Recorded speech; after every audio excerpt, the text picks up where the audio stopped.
Ruth,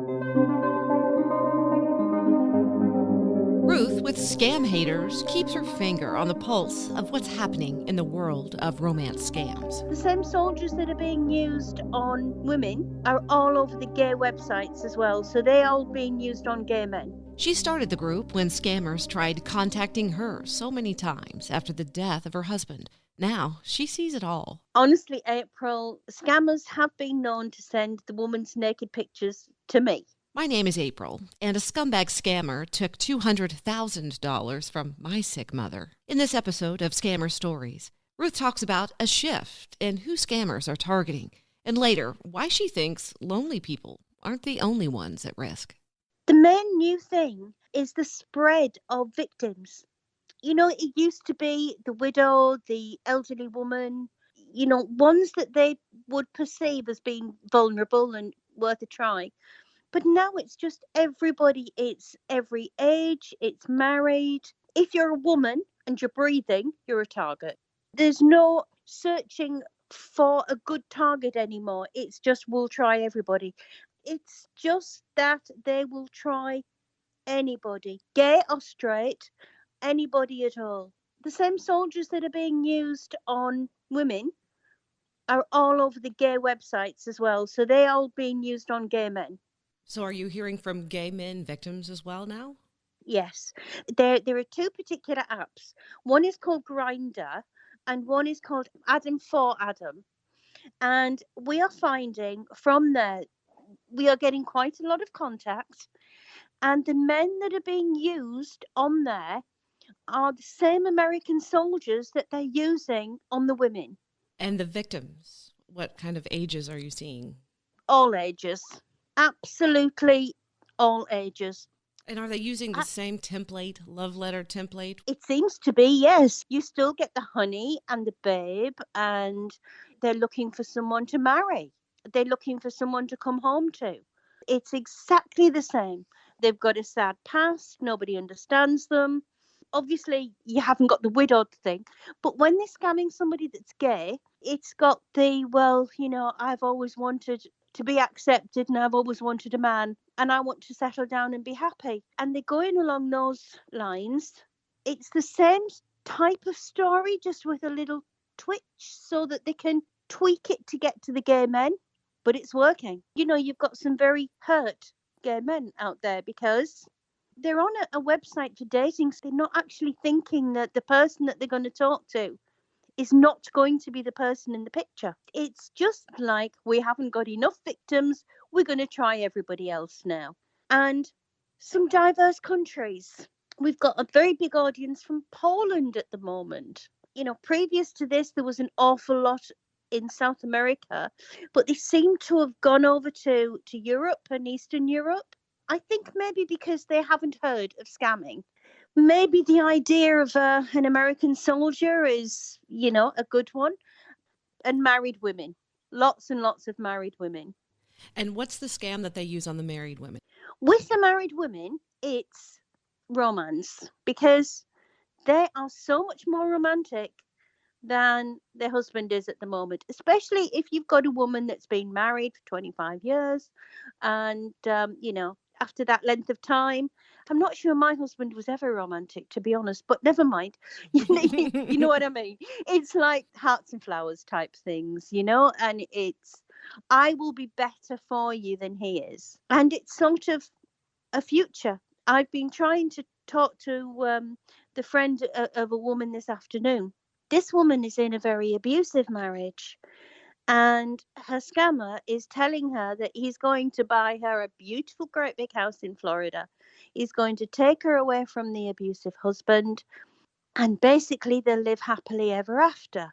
And she believes it because she wants to. She desperately wants a better future than she's had past. She's sending him lots of money. Now, this one, he adopted a boy in Nigeria.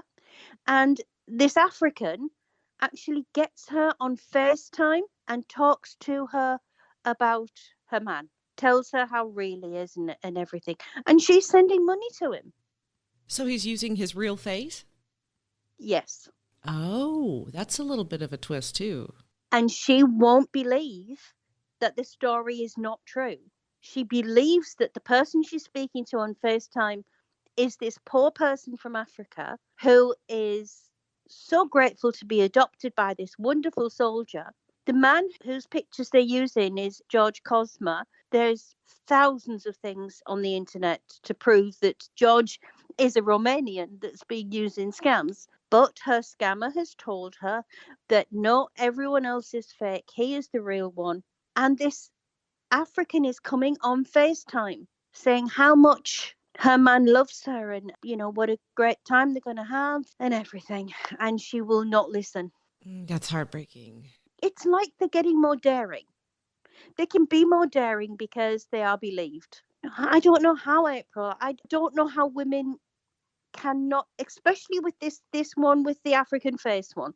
The fact that they're using George, I can understand this woman is in an abusive marriage. I can understand that she wants what she has never had, but it's George.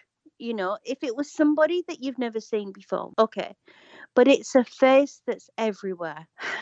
They don't want to see, and scammers know this. It's how much they can promise and how much they can get the trust of the woman.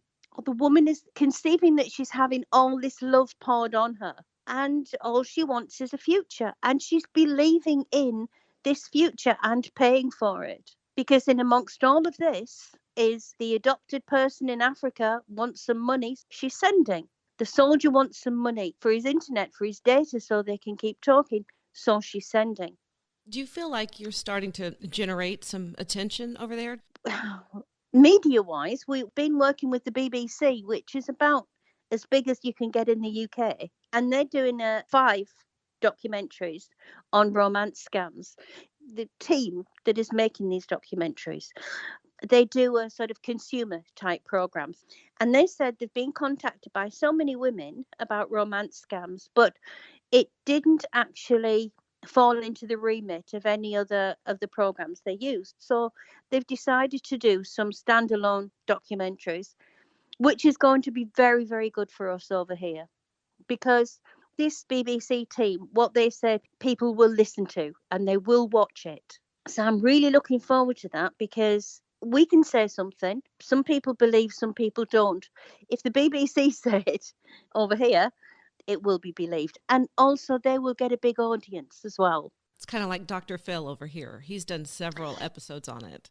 I mean, some of the ones I've seen with Dr. Phil, he likes to be a little, he likes a bit of entertainment with it as well, which this is going to be a little bit more serious, I think. I mean, they are talking to victims. I've been talking to the producer, and from what they're doing, quite excited about it because it does look very good. What about lawmakers? Anything going on over there? No, nothing at all. It's like it doesn't exist. I tell you, one of the problems is if you ask a woman to report the scam, 2 things happen. Either they won't because they're too embarrassed. They won't go to talk to police because what will the police think? They'll think they're a fool. So A, they won't do it. If we can get them to do it, they will go to the police, and the police say, oh no, I'm sorry, he's in Africa, there's nothing we can do. Of the people that come through us now, I don't know whether this is worldwide, but I have a feeling it is. Of the people that come to us, around 5% are reported officially.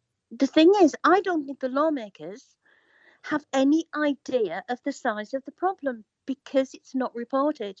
They'll say, oh, well, I reported it, but nothing's been done. Fine. That's a shame. But they need to know whether nothing's been done about your particular case. Maybe they can't do anything.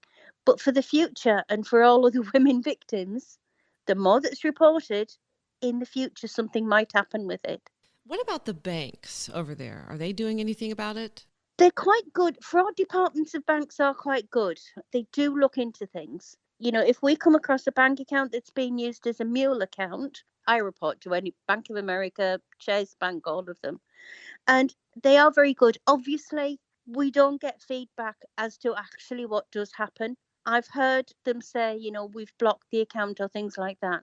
But obviously, what they found when they go into the account, I'm not important enough to find that out. But they do take reports of them. What I would like to see is A report is taken. Now, if you have a bicycle outside your house and someone comes along and steals your bike, you can phone the police and you can say, someone has stolen my bike. They can take a little report of it and it's recorded. Now, what I would like to see is if somebody phones up and says, I'm a victim of a scam, that report is taken. They might not be able to do anything about it, but that report is taken.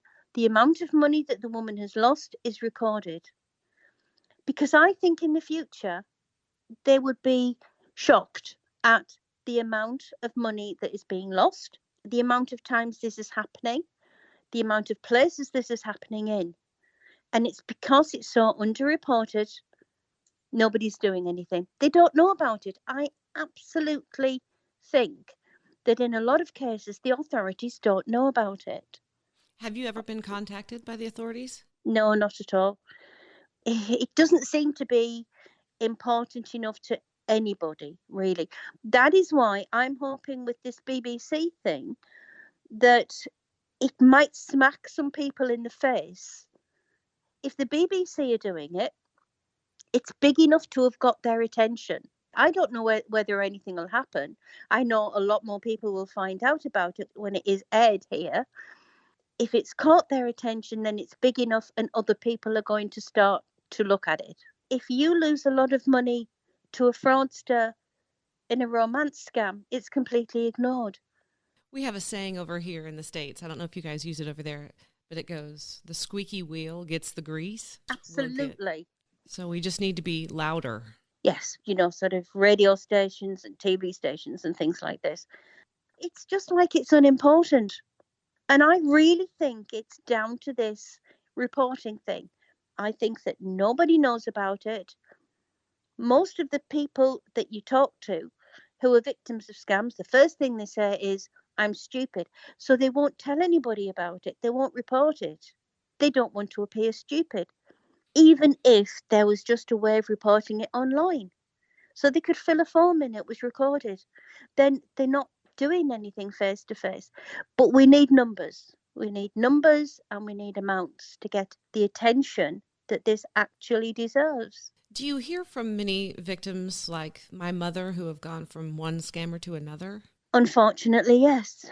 I have heard from women who, will say, I've been scammed 3 times and I thought I knew. I didn't think it would happen to me again. And it does happen, April. The next person is always going to be real, the right one, and is going to be true. And if that new scammer can get in, sometimes they're a little bit more cautious, so they won't let just anybody in. But if that new scammer can get in and just get that foot in the door, they fall again. And a lot of the times, I do think where you have successive scams, they know each other and they've talked about it. Because if you talk to a woman who's been scammed a few times, she'll say, but this one was different. We talked about everything. We talked about the church. We talked about the weather. We talked about things that were happening in the world. So the scammer is not making the mistake of falling in love with her in 2 days and maybe throwing up red flags. They're just being friendly and get to work with it that way. And it's amazing how many people will come and say, I didn't think it could happen to me. I thought I was smarter than that. And they don't think that it can happen to an intelligent person. If you have a person who's never been a victim, in their mind, you've got a person who's very vulnerable, who might not be very smart, who listens to everything. Sometimes, yes, a non-victim will think the person who is likely to become a victim is going to be a bit of a stupid person anyway. They don't realise that the next victim could be them. It can happen to anybody. And the stigma has got to go out of it. You have over there the same as we have over here, the telephone call for the Microsoft engineer to get on your computer. They get access to your computer and steal everything on there. Mm-hmm. Now, if people fall for that, nobody thinks they're stupid. It's just, oh no, you fell for it. That happened to me. that sort of seems to be a scam that's acceptable. You go on YouTube and there's people who are scamming the IRS scammer, scamming the Microsoft scammer. Everybody has a laugh and everybody thinks it's really good. You get the romance scammer and all of a sudden there's a veil over it. It's got to be more accepted that it can happen to anybody. I'm not a great believer in the fact that it can only happen to lonely people, because I don't think, personally to me, I don't think just texting somebody is going to help the loneliness. You look up from your phone and there's still nobody in the room. So to me, that makes you a little bit more lonely. What actually is happening is suddenly they've got somebody to talk to and they can express an opinion to that person. And so the scammer is getting the victim's interest. You've got an older man who's been married a long time, being on his own a little while, and then somebody comes and actually wants to talk to him. It doesn't start off as a romance, it just starts off as an interest in his opinions. And that's how it builds. How many victims do you speak with who have sent nude pictures and those are being used? Lots. Absolutely lots. People will be reluctant to even think bad of their scammer. They can start to think, oh, well, it was a bit of fun anyway. And then you get the turn. The love words stop and the blackmail starts. And that's when they come to us and they say that he's promised to put my pictures all over the internet. Where is all over the internet? It's not that easy to post naked pictures. So have you ever spoken with a victim whose pictures were posted? Honestly, April, scammers have been known to send the woman's naked pictures to me. Oh. Through our page. Yes. Trying to accomplish what? Because they know maybe that we would contact the woman and say, I've got your pictures. Just the shock value, I don't know. I had a very unfortunate lady. She tightened up her Facebook profile. She'd made her friends list private. She'd done everything she thought she could. But her scammer had taken note of everybody on her Facebook page before she made it private. He had taken note of her employer and who to send to in the company that she worked for. They didn't publish her pictures. They started sending them out to the people on her Facebook account and to her employer. Now, she was very lucky in the fact that she had a very good employer who felt extremely sorry for her. And it was not brushed over, but she had a good talk out with her employer and everything was okay. But what I would love to happen is women be an awful lot more reserved for an awful lot longer, because I don't care what this stranger is telling you online, he is still a stranger, and be an awful lot more reserved. Don't send naked pictures, that's so easy to say, but always have this little bit of doubt. Stay on top of the situation. If he asks for naked pictures, start to think about things, because if you knew a man in real life, you hadn't known him very long and you hadn't met him very often, I think if it happened in real life, you would probably be quite offended by that. And yet online, they do it so easily. It does happen. It happens a lot. And if the blackmail happens, we have to say to the woman, you're in charge of this. You can't do anything about those pictures. You've sent them. If they want to blackmail you, then they will. But they've got to find a way of doing it. And to blackmail you, they've got to be able to get in contact with you. So block them. And that's a really hard thing to say to a woman to do, to block her scammer when he's saying that he's going to do this. Because the thing is that she wants to beg him not to do it. Don't give him the chance to get to her to blackmail her. A scammer wants money. And he wants it fairly quickly. They don't fight that hard for it. And in most cases that we've done this with, it works. But it takes an awful lot of courage. Another thing that really I don't understand is how easy it is for them to say, give me your bank account. And women do. Or make me a bank account and give me the logins for it. And women do. It's like handing over your debit card. You wouldn't do that to someone on a date or two. You would never do that in real life. I think if you'd been dating someone for quite a long time and they said, oh, give me a debit card, give me a bank account, you would say, no way, get away. I'm not going to do that. And yet, if it's online, all they've got to do is call them babe and honey, and they get it. And they seem to know the different credit unions and places that have maybe less security, and they'll say, can you open me account with so-and-so? And the women do it. Ruth, do you ever get fed up and tired and feel like throwing in the towel? I think often, why am I doing this? Because it doesn't work.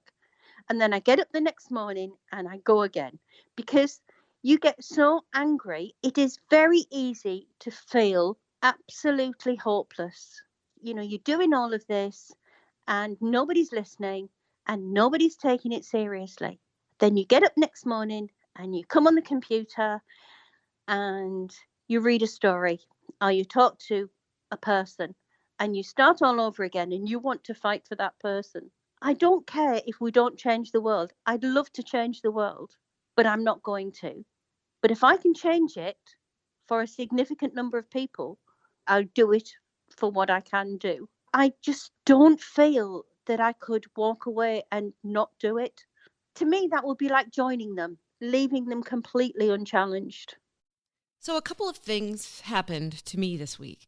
First, as you saw on the Scammer Stories Facebook page, I was talking to producers at the Dr. Phil show about going on the show with my mom. She sounded up to it, but in the end decided against it. I have my own theories as to why, but the one she gave me is that she isn't feeling well enough to travel. I had an upset stomach for a couple of days because my conversations with the Dr. Phil show started to divide the family again. So at least I can avoid that ticking time bomb for now. Second, one of the victims I interviewed earlier in the podcast told me scammers are now telling her they're listening to the podcast. So I checked the analytics, and sure enough, I have many listeners in Nigeria as well as the other countries where scammers live. Part of the risk of doing this podcast is the possibility of scammers learning from these interviews. In the end, after much thinking about it, I decided the education of potential victims far outweighs the risk. I'm interested in hearing your opinion too.